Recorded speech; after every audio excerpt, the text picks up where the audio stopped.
Puno vreme evo nismo svirali u Zagrebu, pa sad sviramo prvi put nakon ne znam koliko godina to. Par godina. Par godina recimo. Pa evo Luka nas je pozvao tu u ovaj super klub, meni se puno sviđa. Vintage Industrial, baš Industrial liči i Vintage. I super mu ideja da ova lokalna scena se malo oživi, da se malo zbliži.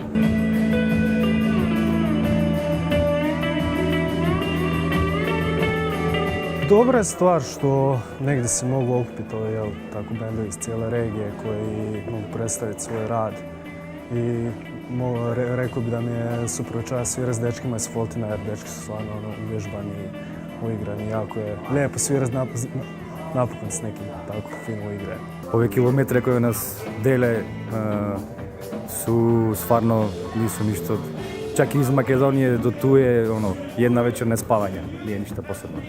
Da stigneš, tako da milo mi je što je krenula ova akcija i nadam se da će da produži još i da se razvija puno i puno, da i hrvatski bendovi dolaze u Makedoniju i tako dalje. Izvinjavam se za loši hrvatski.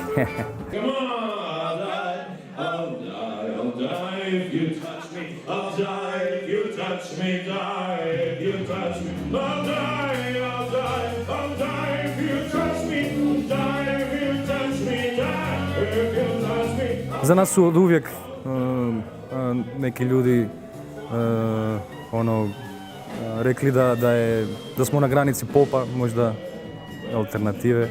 Ali ne znam, eto, sviđa nam se ovaj novi zvuk koji smo postigli nekako. Mada što i nije mnogo različeno od ove zadnje nekoliko, možda od onih starih albuma je već nešto drugo. Ali zadovoljni smo sa zvukom, sigurno.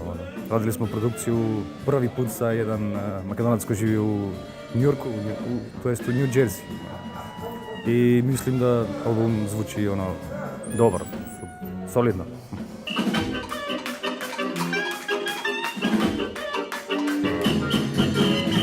Oko sounda ne mogu da se složim potpuno da je na ivici popa, da je neka kombinacija, ne mogu da definišem tačno kako smo to koncipirali.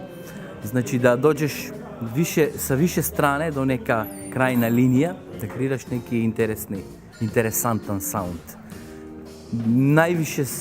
Najdalje od popa, u stvari, ta je neka mikstura koja mi uvijek trudimo se da dođemo do neku miksturu koja za nas je neki interesantan sound. Eto vidite, mi među nama ne možemo se složiti šta je to, pa zato ne možemo se definiramo u neki stil. Radimo i u Makedoniji, u Sloveniji, u Hrvatskoj, radili smo u Kerempuhu, u Gaveli. Radili smo isto na Brijunima, u Ulysses teatar. I tako, to nam je B strana od života. Ipak ove koncertne aktivnosti su nam što nas hrani. I poji. Prioritet. Da.